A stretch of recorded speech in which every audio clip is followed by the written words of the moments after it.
Hello, my name is Cher, and today I'm going to be talking about my weight loss journey and how I got to where I am now with my fitness level and my weight loss and all of that. So I'll be giving you a lot of information. This might be a long video, but I hope you enjoy. So I have a lot of pictures for reference so that you get the idea of where I started and where I am. So basically it started, I would say it started when I was a baby. I was a pretty chunky little baby, and I have a picture of that. See those rolls? Now that's a chunky baby, but it was all good and fine. I was fine with being a little overweight, not even overweight, just a little chubby. And I grew out of it a little bit when I was 5. Didn't have that much weight, and I grew, so it looked more like proportioned, I guess, with my body. And obviously as a kid, you don't think, oh, what does my body look like? Do I look good? Am I at a good size? You don't think about that at all. And my parents didn't either, because back then, not like it was that long ago, but there was no counting your calories, eating super duper healthy. I was spoiled and I got fed a lot of good food, which I loved. I enjoyed that good food so much, but it ended up being a part of my downfall. Honestly, the whole self-awareness thing started when I was probably 5, going into school, because girls said, "You're fat." And I had never heard negative words like that in my household. Nothing like that was ever said to me. My doctor didn't say I was overweight, nothing like that. So it ended up being kind of a shock. And then I started to think about what I look like so much more, which is terrible for a kid to think about, but I think every kid has that realization at some point, whether they're really tall or maybe a little overweight, maybe a little underweight. There's gonna be things that other kids will point out to you because they just don't really care, and they probably don't think that it's gonna affect you, but most of the time it definitely does. So yeah, it affected me a lot, and I thought about it a lot, but we didn't know how to change it, and I don't think I ever mentioned it to anybody how I felt. I think I told my mom, a kid told me I was fat, and nothing happened. We're 5 years old, and my parents did what they had to, and they said, you know what, you're beautiful, it doesn't matter what people say. Words hurt sometimes, people say mean things.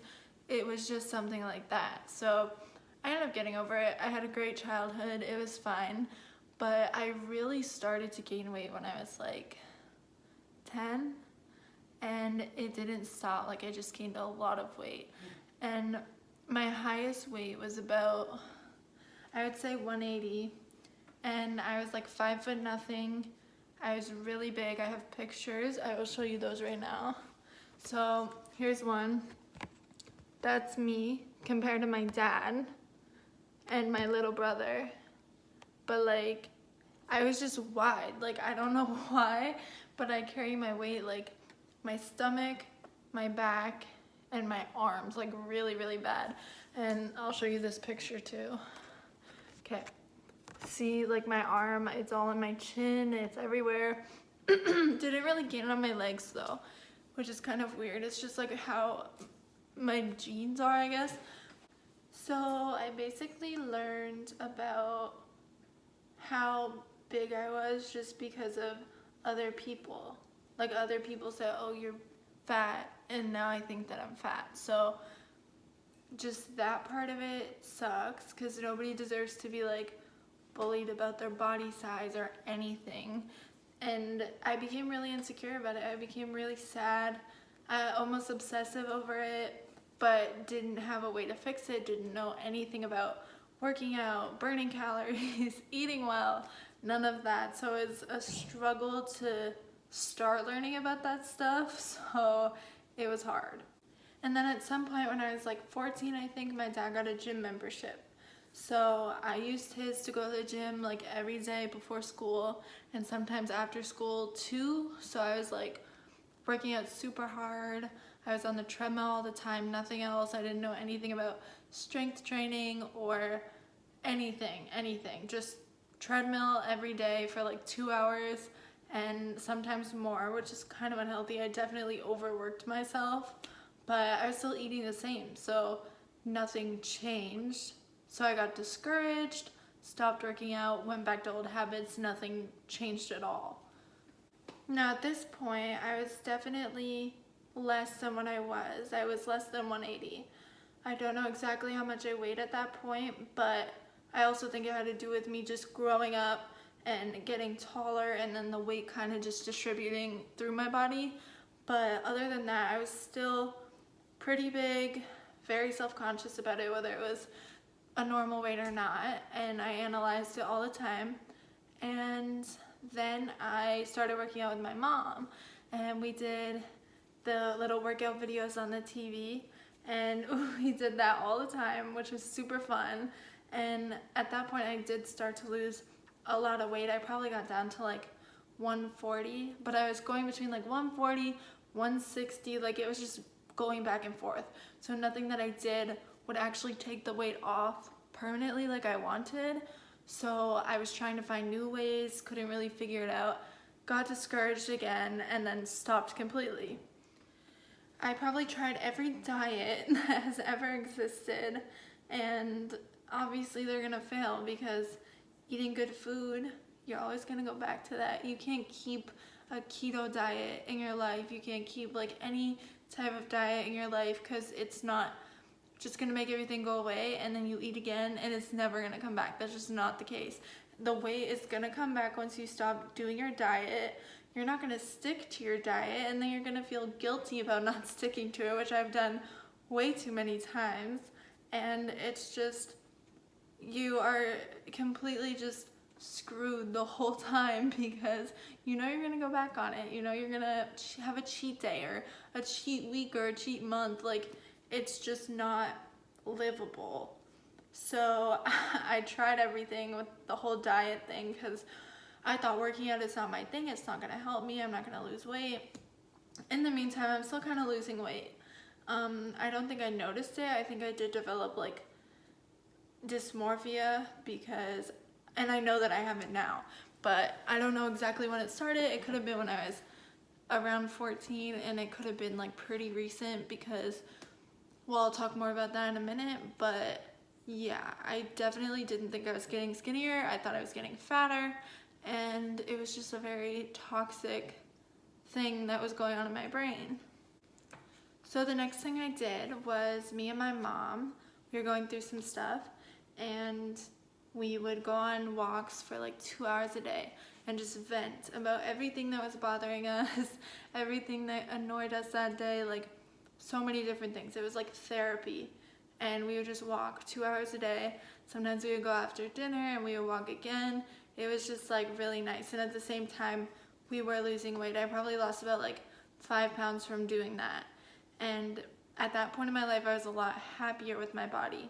But then like I got into social media more. I started seeing people that I wanted to look like, and then that was just toxic all over again because I was happy with myself until I looked at somebody else who I thought looked better than me. And then I would compare myself and get in my own head and, you know, self-hatred all the time. So, I mean, I walked harder, I ate healthier, I did all this stuff, and then the really bad stuff started to happen after that. So my boyfriend is from Arizona and I'm in Canada, so I flew to see him and I was there for a couple months. And during that time, I was almost more self-conscious because, and not to place blame obviously, but when you get a boyfriend, and he was like my first real serious boyfriend, I became more self-conscious about myself for no reason. It was just like, oh, I don't want to look like this. I want to look good for him. And I also wasn't happy with myself either, so it kind of just went hand in hand. It was toxic. I starved myself a lot. And if I ate something that I thought was bad, like a slice of pizza, one day, then the next day I would starve myself all day and all night, and then I would eat again the second day. So it was bad. I was hungry all of the time because I love food, and I was depriving myself of all the nutrition that I needed, everything. I was dizzy all the time. I was, weak all the time. It was just not a good thing to do. But, it helped. I did lose the weight that I wanted to lose. But when I did that and I got down to my lowest weight of 119, I wasn't happy with myself anymore. I still thought that I was fat, and I still felt like I had to lose more weight. Now, looking back at pictures from me then, it grosses me out because I didn't realize how skinny I was, how sick I looked, how just unnurtured that I looked. And it was really scary to see that. And to know that I got down to my lowest weight and I still wasn't happy with myself really goes to show you that it's all about your mind. If you want to be skinny, you could be skinny and not like how it looks on you. If you want to be a little bit bigger, you could gain that weight and then not like how it looks on you. So I think the first step, which is it's kind of cliche, but you have to love yourself first before, and you really have to focus on taking care of your body, because I didn't take care of my body for a very long time. And yes, I lost the weight, but it was unhealthy. I wasn't taking care of myself. I wasn't even loving myself through that process, which is a terrible process to honestly go through. And so I decided to gain weight back. And that was a hard thing for me to do because I went from counting every single calorie that I put into my body, analyzing every single nutrition fact thingy on the back of everything that I ate, and putting it all into this app that I had, and just counting, making sure I didn't go over that little bit that I couldn't go over. And if I did, I would be very upset with myself. I would almost punish myself by making myself not eat. And I just had such a toxic relationship with like food and myself that it became like such a hard thing to break. And I don't know exactly what my body looks like. I look different to myself almost every single day still. I mean, it's gotten a little better, but it was really hard at the beginning because I really couldn't grasp that I was skinny or, underweight or anything like that. I just couldn't see it when I looked at myself. And I still said, oh my God, I'm so fat every single day. And it's such a toxic, terrible thing to do to yourself. But like, it's just gonna happen if you're doing all these things to yourself. I mean, it might not happen. It happened to me though. And it was such a hard thing to deal with. And now, I gained weight. And I used to be terrified of gaining a single pound. I went from 19 at my lowest, and now I think I'm about 135, something like that. I don't really weigh myself anymore. That's another thing. I weighed myself every single day, more than once a day. It would be before I ate, after I ate, if I went to go to the bathroom, before I did and after I did. Like, it would be so many times in the day. And I would analyze that 0.7 pounds that I gained just from eating a meal. And it's just a terrible, terrible thing. And to think that I was doing that for months, it's just awful. But yeah, so I lost that weight. And I lost all the weight that I wanted to lose. I wasn't happy with myself. And now I have like extra skin and stretch marks, and the extra skin happened because of how fast I was losing weight, because of how much I wasn't eating, and it's just terrible. So I wouldn't say my weight loss journey is very good or inspiring or anything like that, but it is something that I feel like I should talk about, because everything about myself for my whole life was what my body looked like, that I was too fat. If I went somewhere, I would think that everybody thinks that I'm fat, and everybody's looking at me like I always felt like I was the biggest person in the room, and I thought everybody thought the exact same thing.